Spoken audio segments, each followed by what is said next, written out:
So remember this, no matter who you are, no matter where you are on your spiritual journey, you are welcome here. So I want to begin today reading you a poem. If you can start the day without caffeine, if you can get along without pep pills, if you maintain good cheer through each season of the year and don't bore friends with all your aches and ills, if you can eat the same food every day yet never turn it down or be ungrateful, if you can always say that you'll eat it anyway and cheerfully demolish every plateful, if you can understand when all your loved ones are too preoccupied to pay attention, or they take it out on you whenever something goes askew, though it's not your fault or cause for their dissension, if you can take their blame or criticism yet never feel resentment or offense, if you overlook friends' lack of optimism and don't correct their want of common sense, if you can treat a poor friend or a rich one with equality of honor and respect, never trying to disguise with deception, fraud, or lies the truthfulness and frankness they expect, if you can sleep without the aid of drugs and don't resort with charlatans and quacks, if you can conquer tension without medic's intervention or need alcoholic liquor to relax, if you can say that deep within your heart you sustain no prejudice or bigotry against color, race, or creed, if you never feel the need to involve in politics or mutiny, if you can show goodwill to all your fellows, if you can love your friends without reserve, if you always kindly treat any strangers you may meet and never show alarm or lose your nerve, if you can go all week hearing rubbish people speak and never show the depth of your disdain but look into their eyes as though you think they're wise even though you know they've hardly any brains, if you can do all this, go pick your bone. You're as good as any dog I've ever known.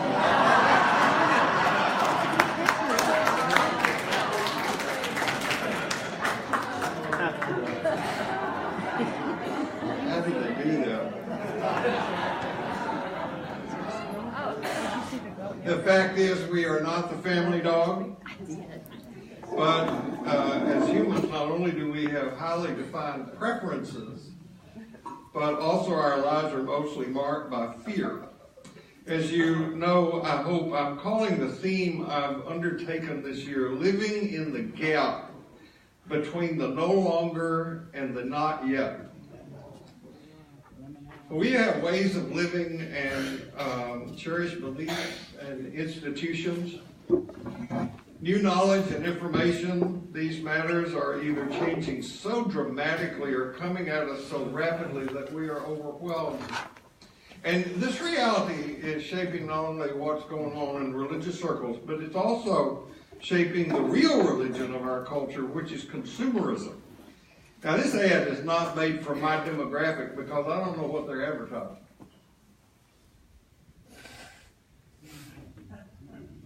Do you? No.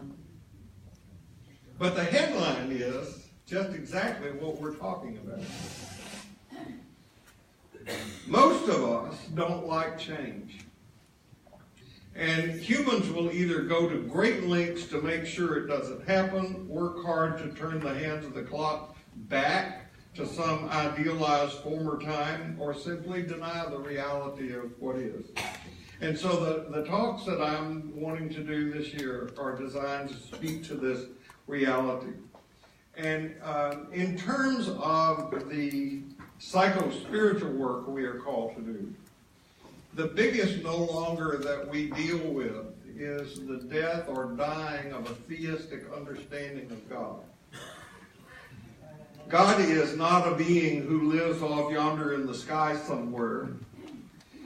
As a matter of fact, God is not a being at all. Rather, God is being itself.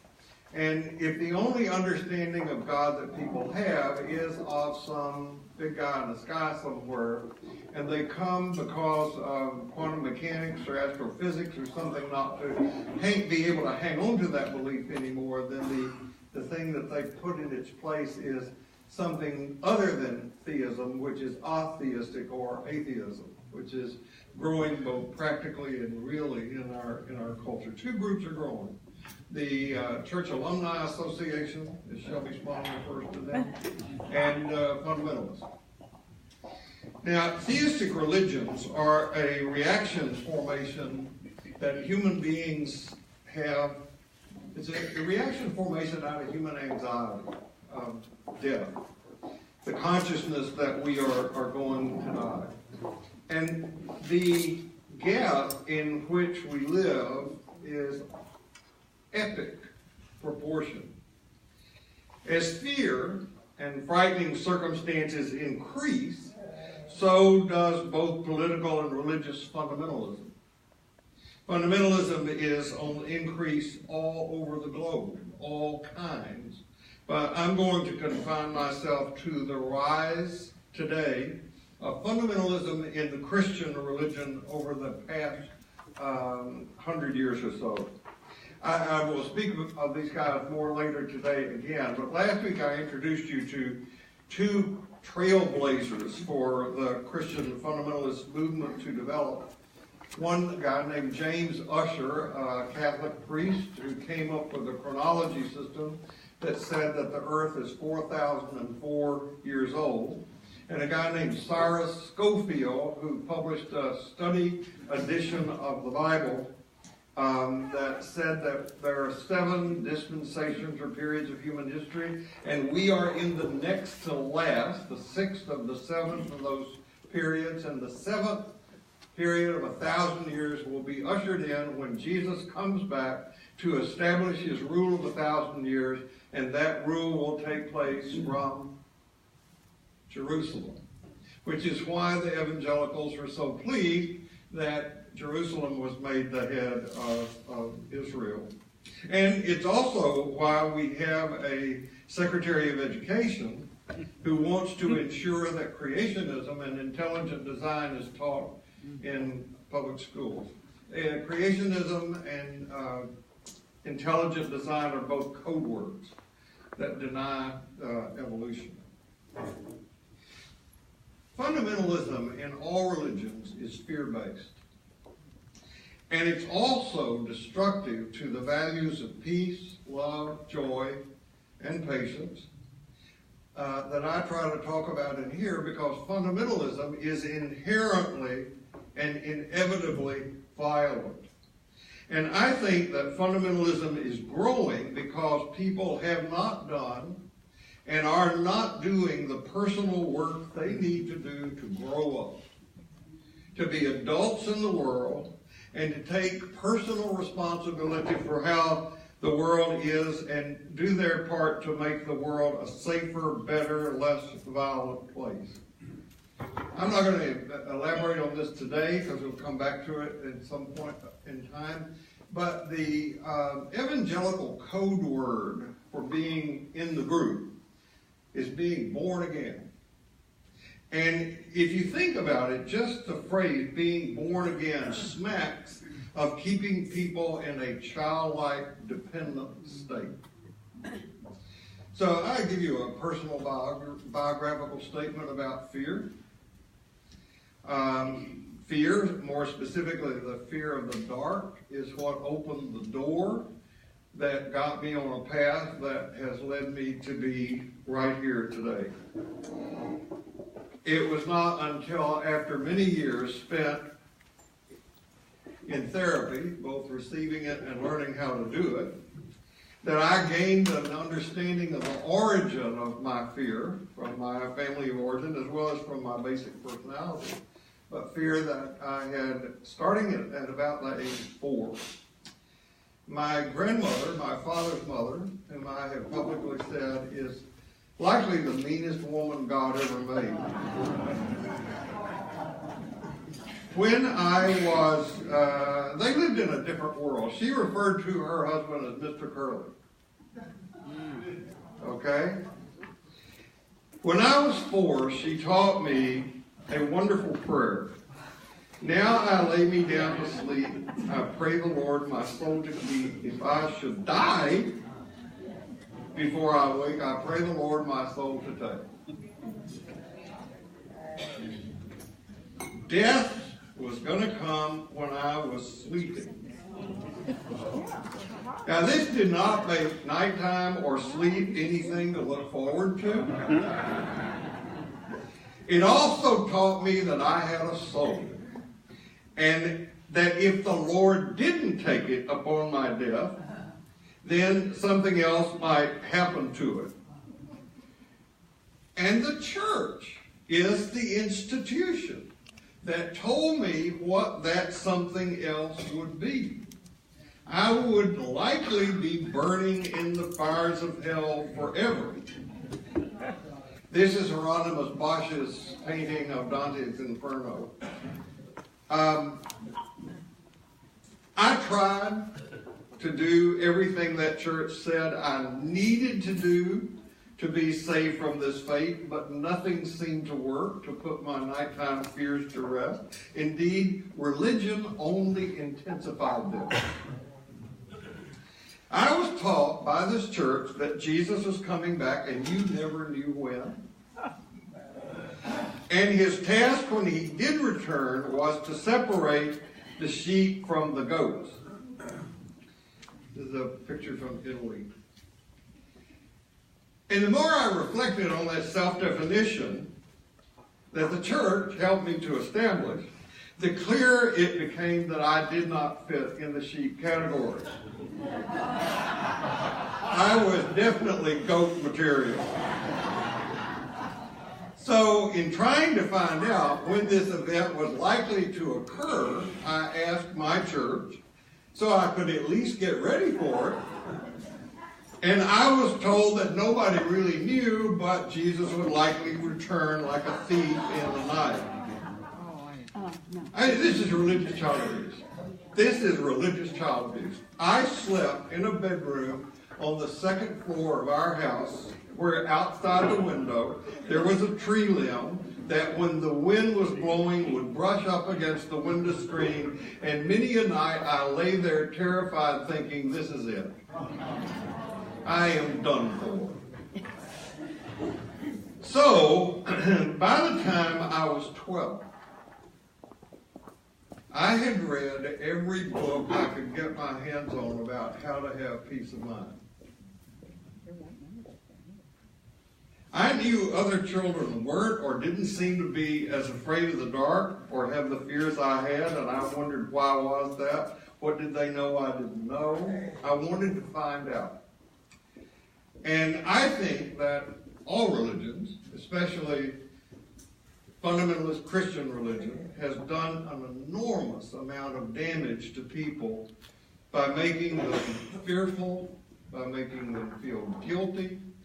The Christian religion over the ages has done tremendous damage and horrible things out of an effort to eradicate religions that they thought were wrong or to impose their religion onto others. What it did in my time to the psyches of those who were the recipients of this kind of religious instruction was likely incalculable. A lot of cognitive dissonance. I grew up, as you know, Southern Baptist, and the Southern Baptist Church of my youth was renowned for what we call foreign missions. Millions of dollars were spent to raise money to send missionaries to places like the heart of darkest Africa so we could convert those heathens and they would believe in Jesus. But those very churches at the same time ignored or really embraced a culture where Jim Crow laws were imposed, virtual slavery on colored people, as they were called then, who lived in those same communities. There was a lynching of a black man that took place not a dozen miles from my house in 1951 in Tennessee. Now, if today I had a family that had a 12 or 13-year-old boy come to me for therapy, and I asked the kid, what do you do with your free time? And he said, I read books on peace of mind. I think there's something wrong with this picture. And yet, in many ways, I have to say I am grateful for that background because it did lead me to be here. doing what I'm doing, which I think is what I am supposed to do. I would summarize, by the way, what I have learned in my search for peace of mind is that people who are in their minds are never at peace. And people who are at peace are never in their minds. What religion gone wrong gives people is ideas, doctrines, beliefs. What the teachings of Jesus give people is a relationship, and they're different.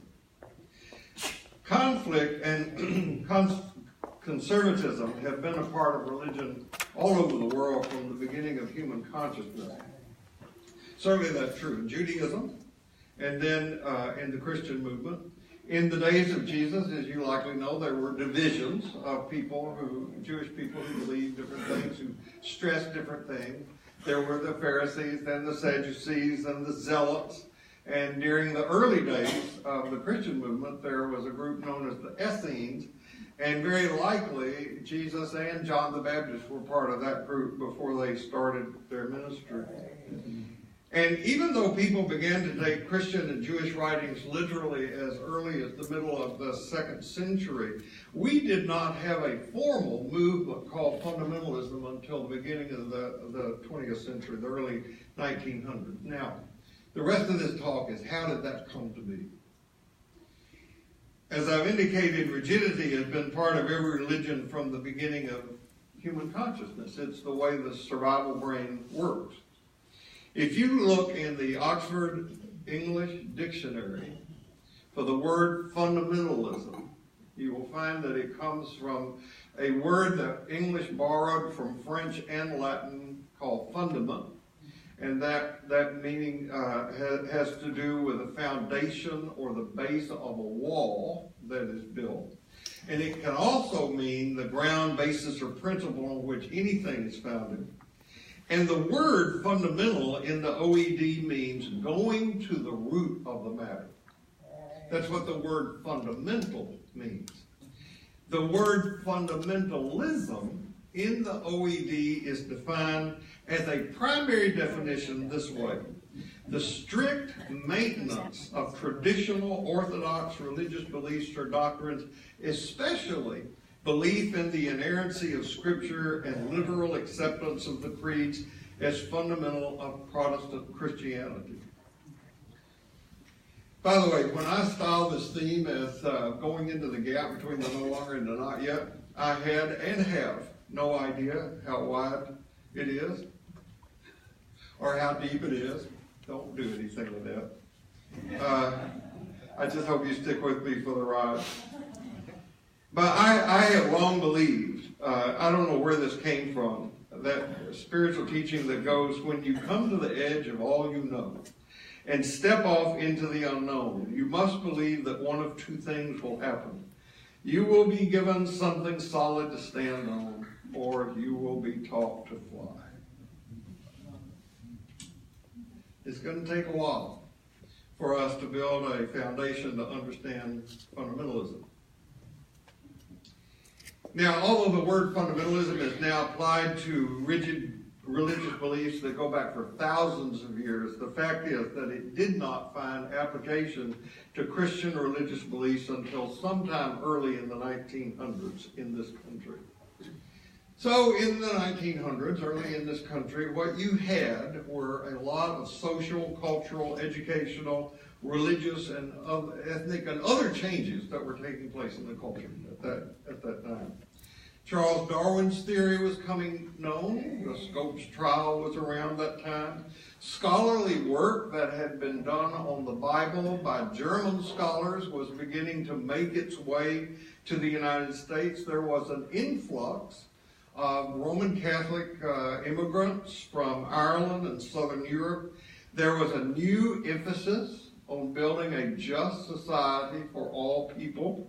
Among Christians, there was a phrase about the world is getting better in every way, every day. And these changes were seen, especially by religious leaders, as secular and humanistic, and thus anti-Christian. And there were also new movements arising in the country. The science of the mind religion that led to unity Christianity. Christian Scientism was growing, and Mormonism was growing, and these movements were seen as cults, and they were regarded with fear and even disgust. Now, who were the leaders who opposed it? Well, just like in our day, they were the people who had the biggest megaphones. You want this? I thought we were going to beat that. Okay. We're not going to beat that. Richard is going to fix it. So the leaders were the ones who had the biggest megaphones, and they got the most attention. And in this case, they were the Protestant clergy who were at that time, now you former Presbyterians, don't get upset. But at that time, these Protestant leaders were associated with the ultra-conservative Princeton Theological Seminary. And these were deeply devout human beings, but they were not very learned. There were theologians who taught at places like Union Theological Seminary in New York, Harvard Divinity School, Yale, other places, who did busy themselves with incorporating these new academic insights into their teaching. Those teachings didn't make it into Protestant churches. And the reputation that these religious leaders got, these scholars, was that they were ivory tower thinkers, they were religious liberals who were no longer bound by Christian core principles. So in response, the conservatives became even more aggressive in defending their position, especially about the literal nature of the Bible, which we will get to in a minute. And in their minds, they were engaged in a fight for God against these infidels, and they were going to fight these enemies of the truth. Now, the weapon that they used to carry on this fight were the publication of a series of tracts. If you don't know what a tract is, you didn't grow up in the right church. A tract is a little pamphlet that you can read very quickly, and it tells you the essence of whatever that tract is. And each tract was about the core principle, some core principle of what they call Orthodox Christianity. Now, for some reason, the publication of these tracts caught the attention of some wealthy oil executives in California.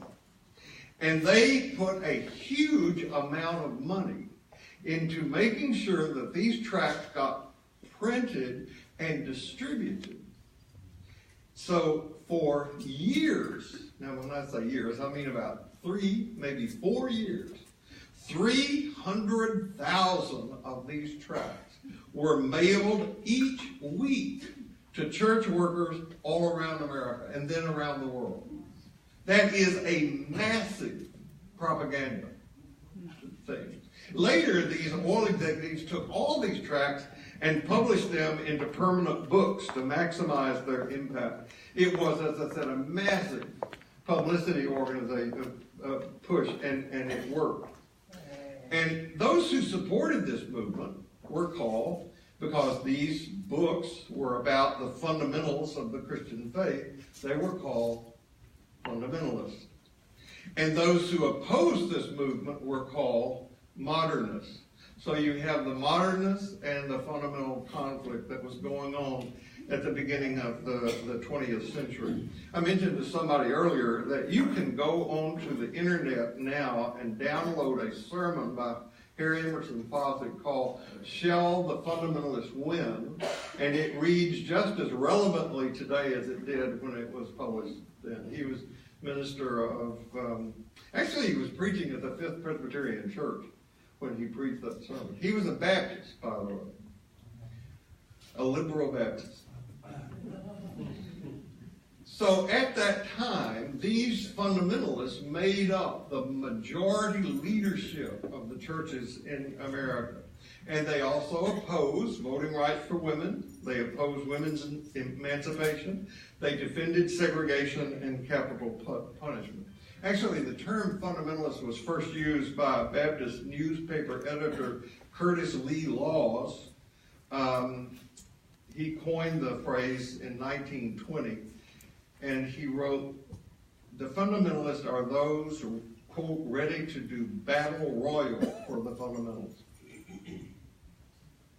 So, the battle between the fundamentalists, I'm going to go back here, if I can do that. I can? Okay. Yeah, okay. There was this battle between the fundamentalists and the modernists. The modernists won most of the theological institutions, places of education. They won in the big urban areas, but they lost in all the rural areas and all of the South. So the more sophisticated of the fundamentalists, hoping to escape being labeled closed-minded, ignorant people, began to refer to themselves as evangelicals. And that's where that comes from. So it is that evangelical Christianity has thrived teaching fundamental Christian truth, which is not encumbered by either the intellectual revolution of the last 500 years or the rise of critical biblical scholarship that we've seen emerging in the last 200 years.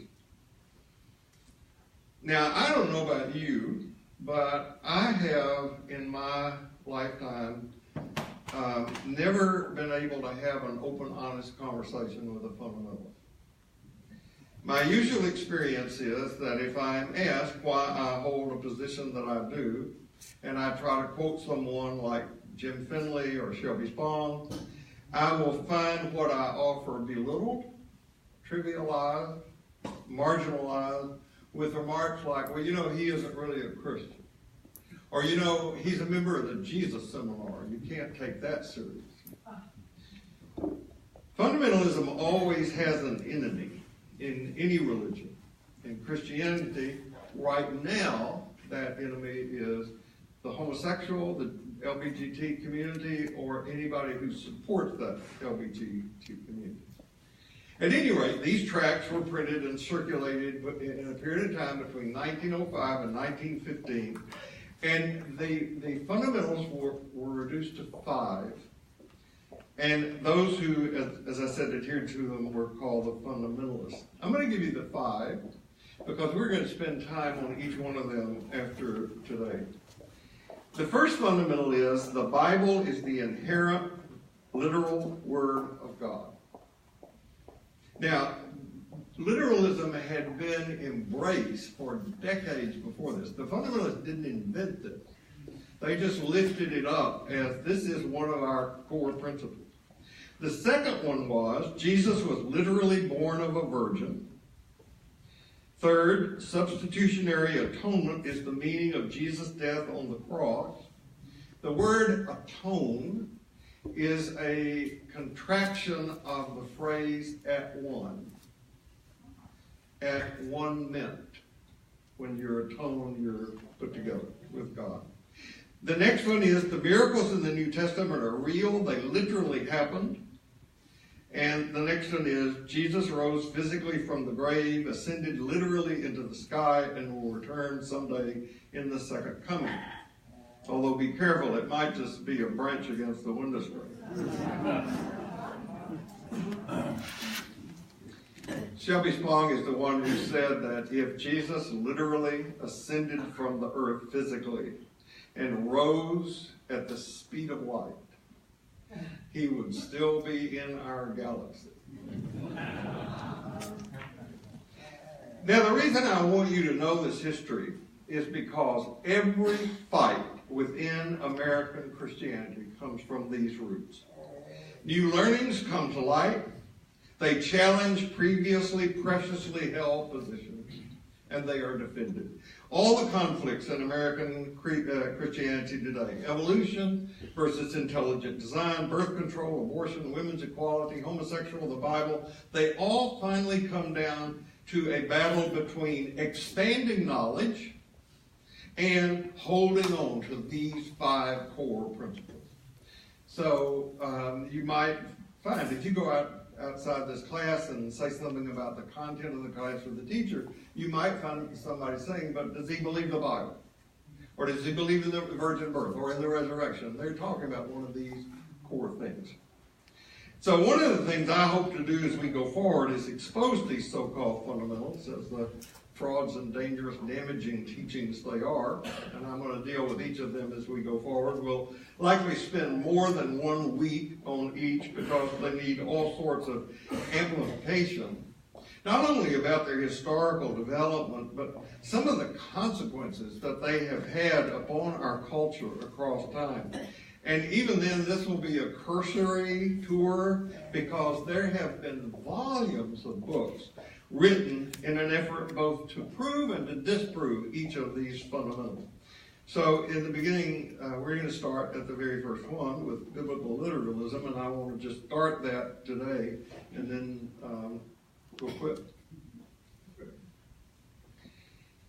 So you remember from last week, and I want to go back over this because I think this is really important. At the beginning of the 20th century, an edition of the Bible had been published that contained the very, very conservative theology of this man, Cyrus Scofield. And the Bible is called the Scofield Cross-Reference Study Edition of the Bible. It's in King James, but I'll show it to you in a minute. Already, by that time, people had been conditioned to take the Bible literally. This had been done for years. People had not a great deal of formal education, and one of the consequences of the Reformation is that Protestants replaced the Pope with a book, and it was the book of authority. So not only were people taught to take the Bible literally, but when they got a Bible that had something else in it, they had a tendency to take that literally too. So Scofield's notes were taken literally. And in the Bible, also in this edition of the Bible, was James Ussher, a Roman Catholic priest from Ireland. He had concluded, based on his study of the Bible as a literally true document, that the earth was created in 4004 BC. Actually, on October the 24th. I think it was. Now, as I said, I want to be clear. Scofield did not invent biblical literalism. People already had been taking it literally for decades. It's just when scholarship about the writings of the Bible came to light did the literalists feel threatened and need to defend their position. And when Scofield published his comments in the Bible along with Ussher's chronology, people who didn't know any better took it all to be literal. So I want to read to you a portion of the first page of Scofield's Bible. It begins up here called the first book of Moses. Moses did not write Genesis. As a matter of fact, biblical scholarship shows that there are several strands of Jewish writings that go into making up the book of Genesis, with the first 8 chapters likely created sometime 600 to 800 years BC. The first 8 chapters are likely the last part of the book of Genesis to be written. So you will notice that in this Bible, what comes first are Scofield's notes. And this is what I want to read to you a part of. This is why it's called a study Bible, along with these amplifications down here. The actual text of the Bible is just here in these 2 columns. And there is no other book other than the dictionary that is published in column 4. So it carries this sense of authority. Now, not all editions of the Bible come this way, but you can rest assured that when one does, you're already conditioned to think this is a special book.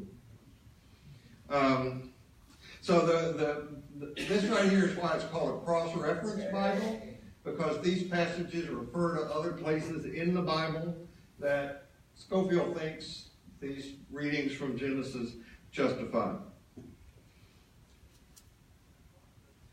So I'm going to read you the words of Scofield that one encountered upon first opening the Bible to this section. I'm going to delete some of it, but Just want you to hear what people took as true. Now, this is not the Bible. This is Schofield. Genesis is the book of beginnings. It records not only the beginning of the heavens and the earth, and of plant, animal, and human life, but also of all human institutions and relationships. Typically, it speaks of the new birth, the new creation, where all was chaos and ruin. With Genesis begins also that progressive self-revelation of God, which culminated in Christ. The problem of sin is affecting man's condition in earth and his relation to God, and the divine solution of that problem are presented here in essence.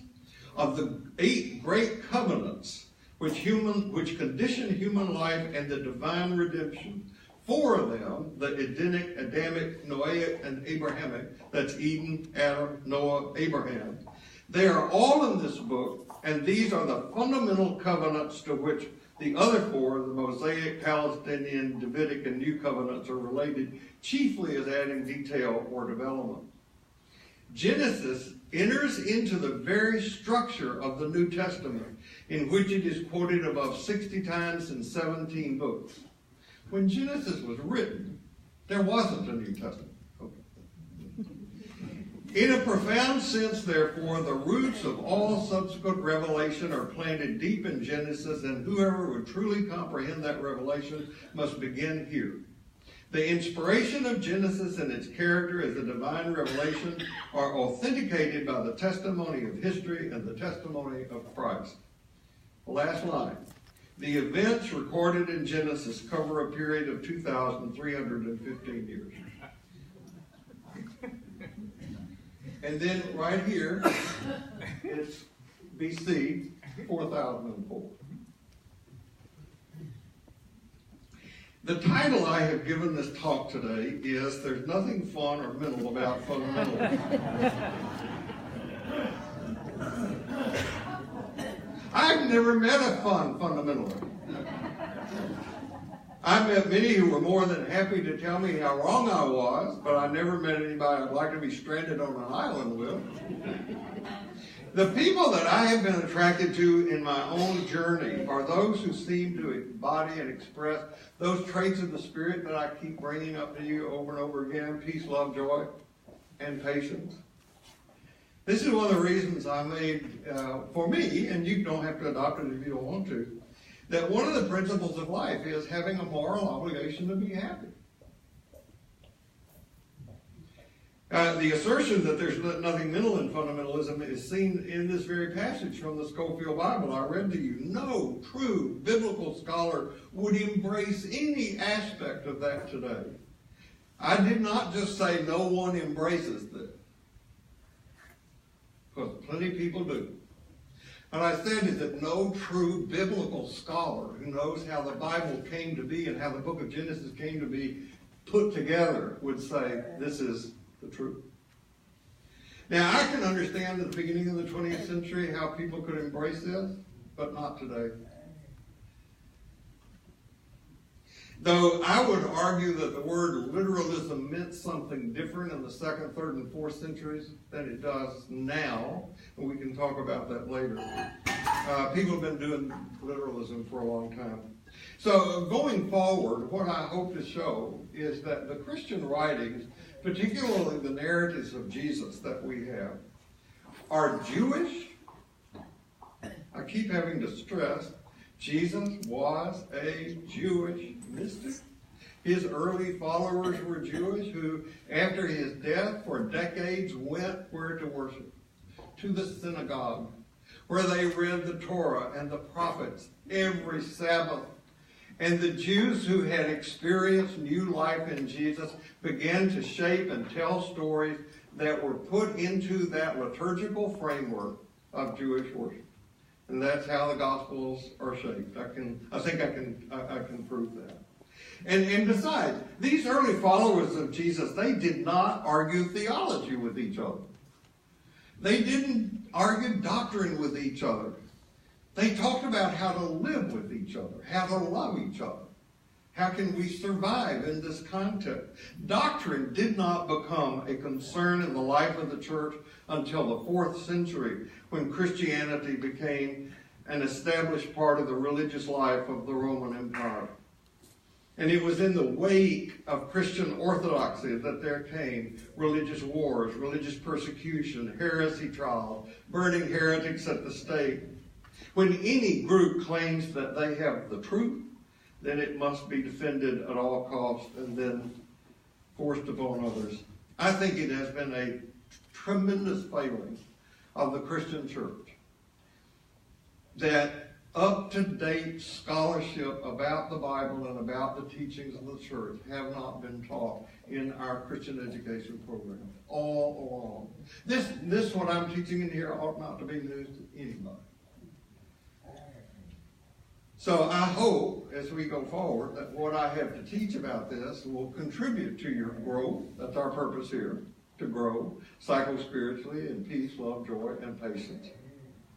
And I hope that you will come to know, in spite of whatever religious background might have told you, that you are not a miserable sinner.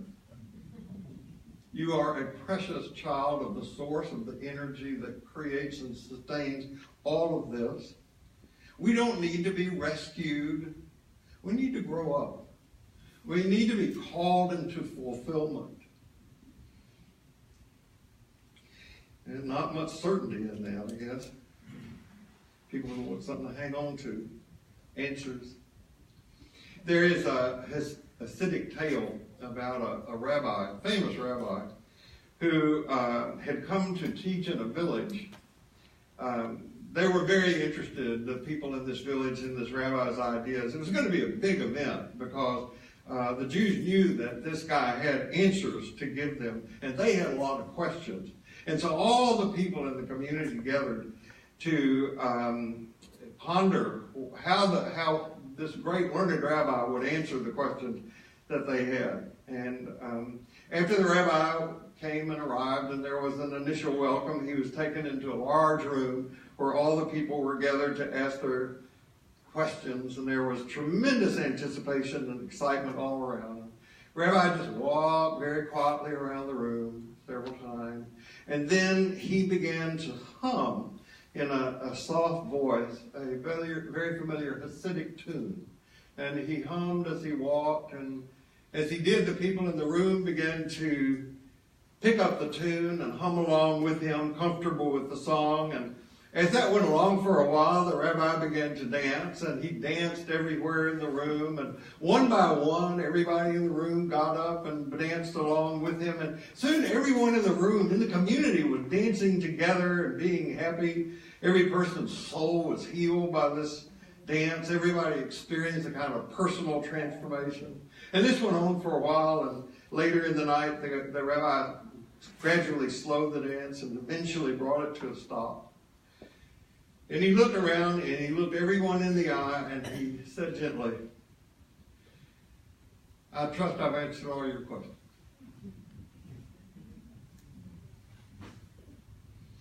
I trust I've answered all your questions.